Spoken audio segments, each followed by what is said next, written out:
Welcome to Classic Comedy of Old Time Radio. I'm your host, Ron Eckelbarger. Riley and Gillis go after each other when they realize that it's harder to share a car than they thought it would be. Today's show is entitled Riley and Gillis Buy a Car Together. Never a good idea.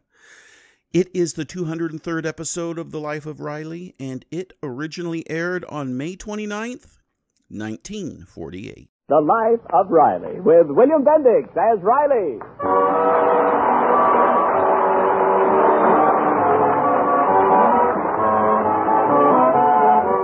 Through the years, the friendship of Chester A. Riley and Jim Gillis has bloomed and ripened. It has survived every test of time and circumstance. But now, Riley and Gillis are about to embark on a mutual undertaking so perilous, so fraught with hidden danger, that no friendship could be expected to bear up under the strain. They're chipping in to buy a car together. Riley, you're not actually going through with this crazy scheme. Why, sure. We paid our dough and we pick up the car tomorrow. What's crazy about it? Oh, you and Gillis will be at each other's throats in no time. Oh, no, not me and Jim. Why, we've been pals since I was in the cradle. Oh, sure. Sure. Why, I remember every morning my mother would put me out in my cradle on the front porch, and little Jim would come over and rock me. Yes, but he used real rocks. Your mother told me all about it. You weren't born with that nose. No, that was only in the beginning. All these years, we've been real pals, and we're going to keep on being pals. Not if you get that car, you won't. Now, don't worry. We settled it so there'd be no arguments. Neither one is going to use the car without the other one. Oh, that's fine. I guess you'll sit up all night to see that Gillis doesn't sneak off with it. Not me. I trust Gillis like a brother. Besides, he'll keep the ignition key in his house, and I'll keep the battery in my house. That's the most ridiculous... Riley, I'm warned. Something, I don't care what it is. A house at the beach or a car. They wind up not speaking to each other. Well, that won't happen to us. I never seen two families get along so good. Why, you and Honeybee Gillis, you're always calling each other dear and darling and honey and... Yes, but we still dislike each other. Oh, and that. And look at our Junior and their Egbert. Why... Since when are they so... Last week they chipped in and bought a bicycle together, just like me and Gillis are doing with a car. You don't hear them squabbling over it, do you? Oh, not yet, but I've got my fingers crossed. Now, Peg, how can you say that? Come over here to the window. Look at them out there. Just look at the little darlings. They're so crazy about each other, they got their arms around each other's throats. What? Riley, I don't think those boys... Look at that. They fell down. And our Junior, a regular little gentleman, he let Egbert fall on top of him. Riley, look what Egbert's doing. Yeah, isn't that sweet? He's sitting on our Junior's chest and shooing the flies off his face. He's slapping him. They're fighting? Oh, go out and stop that little brute, Egbert. But, Peg, that's my best friend's son. Ruin to our Junior. Stop him. Junior, stop that. Take your ear out of Egbert's teeth and come in the house.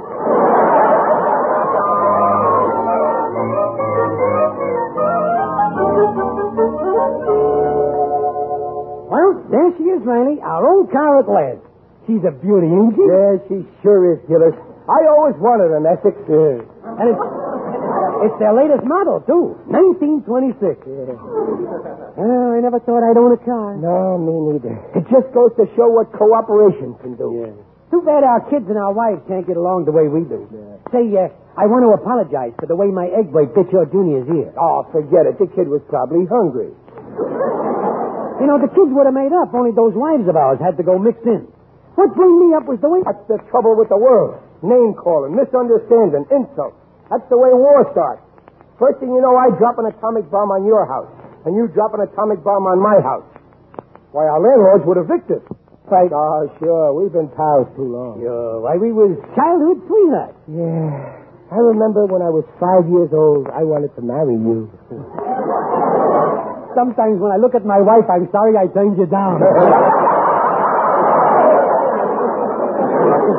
Oh, yeah, those were the days. Of course, in the beginning, we hated each other. Yeah.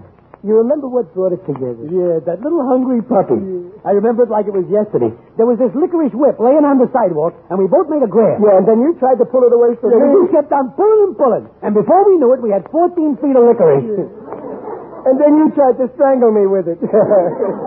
And then we heard that hungry little puppy whining. Yeah. I remember how he looked up at us with those big brown eyes. appealing to us.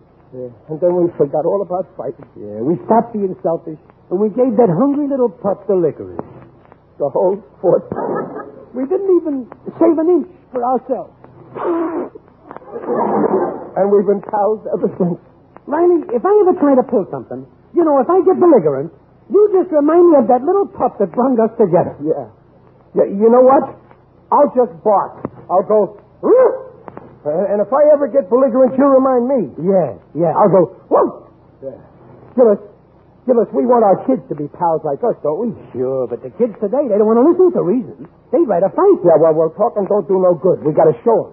So this Sunday, what do you say we take our junk car and the kids on a picnic? Huh? A cooperation picnic. Let's show them how beautiful a friendship can be. Better day. Yeah, I'll go tell Peg to get all the stuff. Wait. No women. Huh? They'll only make trouble. How will we keep those kids open? No, sir. No wives on this picnic. No, you're right. No wives. This Sunday, we'll just be a couple of bachelors out for a good time with our kids.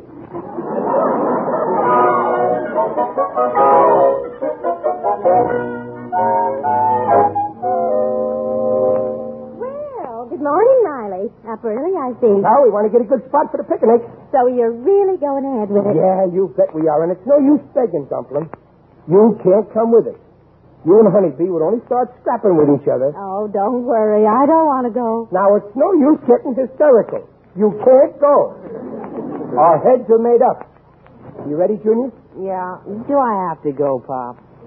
Well, yeah, we're doing this for you and Egbert. You're going to love the picnic and the swimming. Now, you take the little box and I'll take the big one. Now, are you sure you got everything you'll need? I don't want those kids to be hungry. Oh, don't worry. I made a list. See? Everything's taken care of.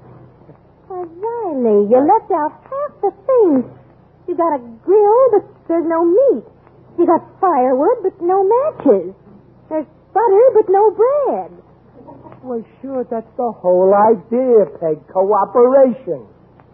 I bring the grill, Gillis brings the meat. I bring the coffee, he brings the cream. He brings the onions, I bring the air wick. Cooperation. Oh, that's the craziest thing I ever heard. It is not crazy. Cooperation is the only way to accomplish anything. Why, look at Sears and Roebuck. That's the result of cooperation. Goodbye, Copeland.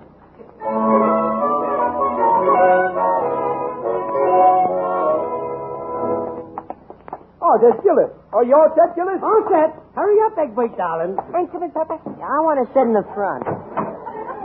Hey, wait, Junior, I ain't sitting in the front. Well, no, you're not. It's my father's car. It's my father's car, too, isn't it? Now, boys. Stop it. It's our car. That's right. I'm surprised at you, kid. You've got to learn how to get along. Certainly. Now, both of you get in the back seat and act like gentlemen. All right. That's better. Now, kiss and make up. First, take out the bubble gum. Oh, no. Well, okay, then just shake hands. Well, let's get going, Riley, my good friend. Yeah, pal. I can hardly wait to get my head up. Riley, I better drive. No, I better break here. Since when are you an expert? I drive better than you. You don't drive a car, Gillis. You aim it. Listen here, I'm driving. And if you don't like it, you can stay home. Look! Oh, forgive me, Riley. I lost my head. Thanks for reminding me. We can settle this peaceful. Why, sure. I'll tell you what we'll do. We'll both drive. I'll steer and you'll shift. Now you're talking. Yeah, you see, boys, cooperation.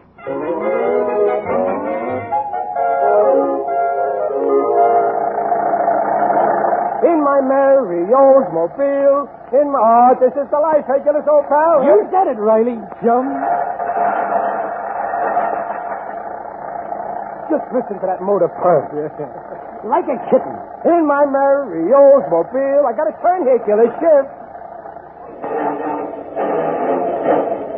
Got it. Smooth as fluid drive. That's teamwork for you, boys. In my merry Oldsmobile.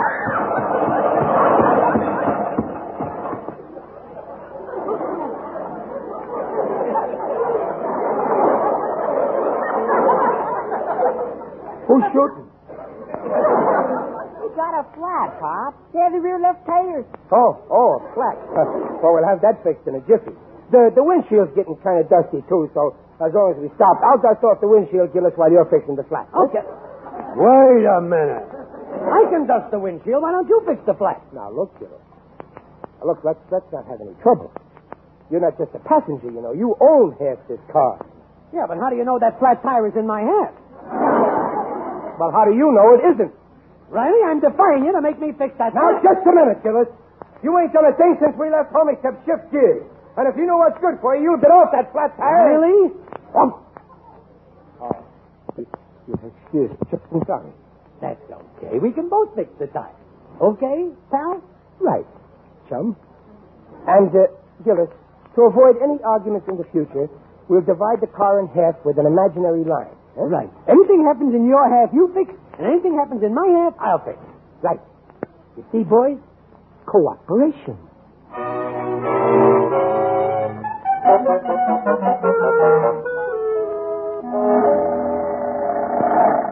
How much further to the picnic grounds, Gillis? A couple more miles. Mr. Riley, will you stop at the next gas station? What, again? Gillis, that kid of yours has stopped at a gas station every mile for the last 10 miles. Well, is it my fault the little darling needs air to blow up his water wings? Okay. Look out for that car in front. Watch it. Watch that car. Turn your wheels. Turn, Gillis. Riley, you're driving. No. Yeah, that's right. What's the matter with you, Riley? Well, I'm nervous. Every 5 minutes, stopping at gas stations to blow air into your kid's Oh, quit water. belly aching, will you? You're getting me nervous.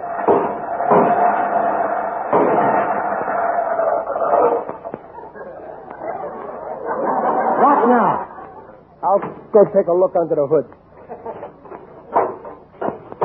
Well? It's burnt out. Nothing much. There's a garage about a mile back. You go get some spark plugs, Gillis. Should I go get them, chum? Those spark plugs are in your half of the car. They're not in my half of the car. They're in your half of the car. Now, wait a minute. We divided this car in half, and the front part is your half. You got it all wrong. We didn't divide this car across the width. We divided it lengthwise. So these spark plugs are in your half of the car. I had just about enough out of you. I'm fed up to here. Gillis. Ever since we left home, all you done was shoot off that big yap. Gillis. And I'm getting sick and tired of it, you big ass. Gillis, please. If I'd have known you were going to turn out to be a weasel like this, I could have gone into this. I could have had my dirty, double-crossing skunk like you.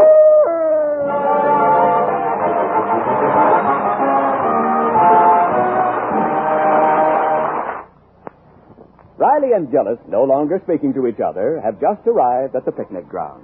Over here, Pop. Here's a nice spot under this tree here. Yeah, this is okay. Papa, over here. Junior found a nice spot under this tree. You come over here, Egbert. We're going to have our own tree. But, Papa... Come over here, I said. Yeah, you better beat it, Egbert. Your father will need you when them woodpeckers find out he's here.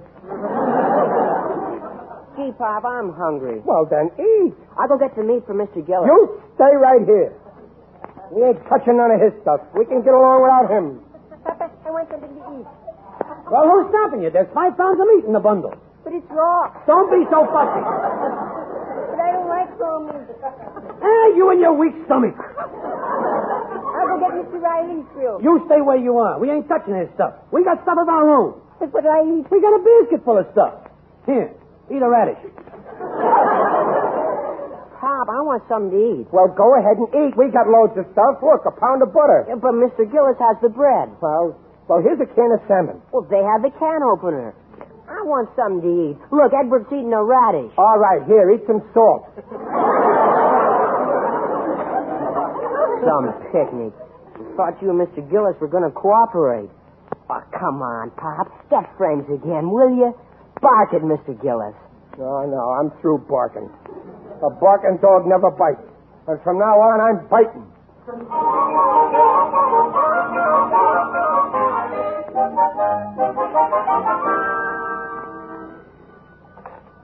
Hello? Oh, hello, Beatrice. Oh, nothing much. Just taking it easy. Riley and Junior went off on a picnic somewhere. Yeah, by themselves. And wait till I tell you what kind of picnic. You'll die. Take my advice. Don't tell her. Who's there? It is I, Digby Odell, the friendly undertaker. Greetings, Mrs. Riley. You're looking fine. Very natural. Thank you. Oh, yes, I'm here, Beatrice. Mr. Odell, the undertaker, just came in. No, everything's fine. Yeah, I'll call you later. I hope you don't mind my dropping in like this, Mrs. Rice. I was just passing by. I'm on my way to make a deposit. A deposit? Oh, but the bank isn't open on Sunday. Who said anything about banks? I'm depositing my youngest son, Mustang, at the baseball game. Oh, I see. Dear lad adores baseball. Personally, I think it's silly. A lot of men running around on top of the grass. Later, I'm going down to the beach with the UEPCDS. The UEPCDS? Yes, the Undertakers, Embalmers, and Pallbearers Clam Digging Society. Each year, we all take a day off from work and dig for clams. It's a nice change. Yes, I imagine so. I thought your dear hubby might like to come along. Oh, Riley's gone on a picnic with Junior and Mr. Gillis and his boy. The two men have some notion about teaching the kids cooperation. An admirable idea. We're all for cooperation in my profession. In fact, we have a little poem about it. And I quote, "Don't fight with your competitor. Don't push him to the wall. This earth is overcrowded, but we'll make room for all." Well, they went to Griffith Park. Oh, excuse me, the phone. Hello? Oh, it's you, Mrs. Gillis. Yes? Yes? What? Are you sure? And I'll be running along now. Oh, that's terrible. I think I'll stick around. Oh, if they eat that. Yes, I'll get out there right away. Yes, goodbye. Oh, Mr. Odell, the most awful thing has happened. Gillis was supposed to take along the hamburger for the picnic, but by mistake he took the horse meat that was meant for the dogs. Oh, dear me. That is dreadful. The poor dog will starve. Oh, those men won't know the difference. They'll eat it, and the kids. Oh, I've got to get out there right away and stop them. Could you drive me out there, Mr. Odell? But of course, in my business, I'm always ready to drop everything. Well, cheerio. We'd better be shoveling off.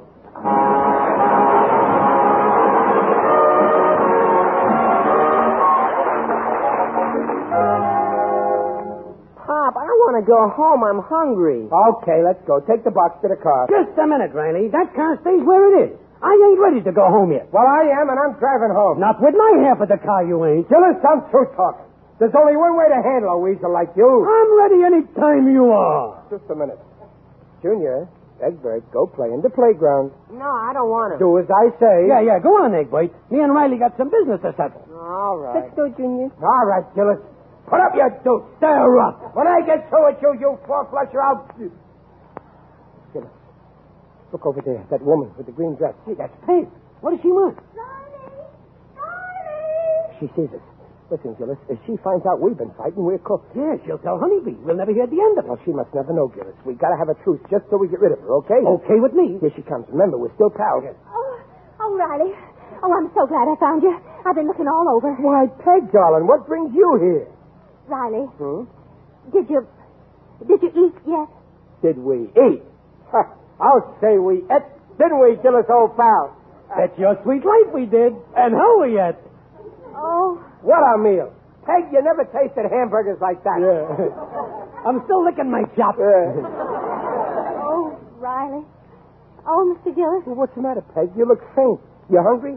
Gillis, old pal, see, we got some hamburgers left. Oh, no, thanks. Well, okay, but you're missing a great treat.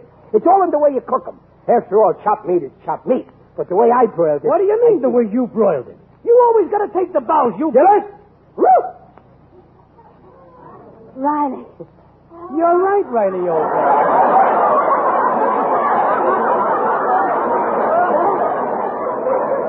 Riley, do you feel all right? Well, sure. I feel great. What's the matter with you, Peg? What did you come out here for, anyway? Yeah, why don't you mind your own business instead of coming here to... Now, just a minute. You can't talk to my wife that way. I heard enough out of you, blabbermouth. Riley? Oh, my heavens. You're right, Gillis, old pal. Why are you spying on us, Peg? What did you come here for? Well, I'm not spying. Well, you see, Well, it really doesn't matter now. It's too late. I think I'll go home. Well, Peg, as long as you're here... No, I better go. I feel a little upset, that's all. Well, but you sure you're okay, honey? Take a taxi. No, yeah? that's all right. I've got a lift home. She's gone. Now, where was she? You was calling me a four-flusher. Oh, yeah. Yeah. Put up your dukes, you four-flusher! There, Russ. You're asking for it, Riley, and you're going to get it. When I get through with you, it's no use barking at me, Riley. I ain't showing you no mercy. I told you to stop barking. I'm through with all Gillis, that ain't my bark. It's another dog. Look. Oh, yeah. What a cute little puppy. Look. Look, he's going for the basket. Oh, he must smell the meat. Why, he's hungry. Let's give him a little piece of meat. Yeah, he looks starved. I'll get it. Yeah. Here, doggy. Here's some nice ground sirloin for you. Gillis, this is just like old times. Here we was going to slug each other, and a little dog... You remember, old pal? I remember, pal. Well, here's another little dog, a wirehead. Let's give him some meat, You, huh? Fred, here you are, doggy. Hey, look, here comes a St. Bernard. And here's a bulldog. Yeah, and a Dachshund. And a French poodle. Holy smoke, they're coming like locusts. Look, the meat's all gone. Yeah. Listen to them.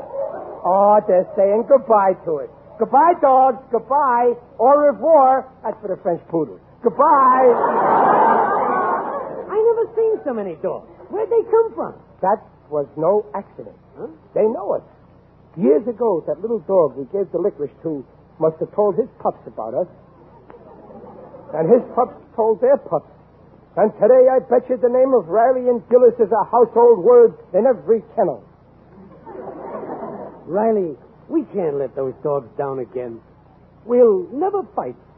Gillis, let's shake on that. Shake. Hi, Pop. All your friends again. See that swell, Papa? You bet we're friends. We sat down and talked it over like intelligent men, and we decided cooperation is the only thing. So let this be a lesson to you boys. Oh, but the dogs helped too, didn't they? Well, of course the dogs. What dogs? Well, the dogs we let out of the dog catcher's wagon over... You mean that... Those dogs You were... figured out? You got those dogs. Dog, Gillis. Oh, let this be a lesson to us. We got a couple of smart kids here. It's a wise son that knows his own father.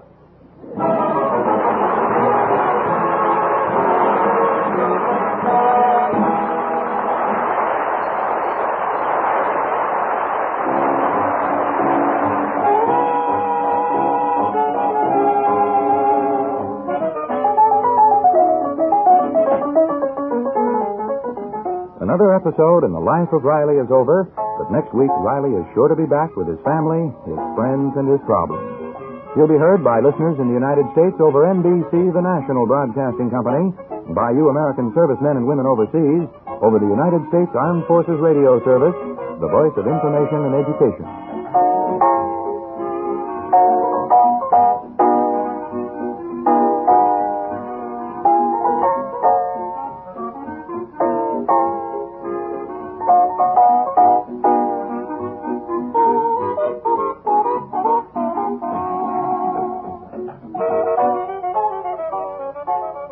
Please send your questions and comments to host at classiccomedyotr.com. Come back next Friday for another episode of The Life of Riley, and check in on Monday for the next installment of The Aldrich Family.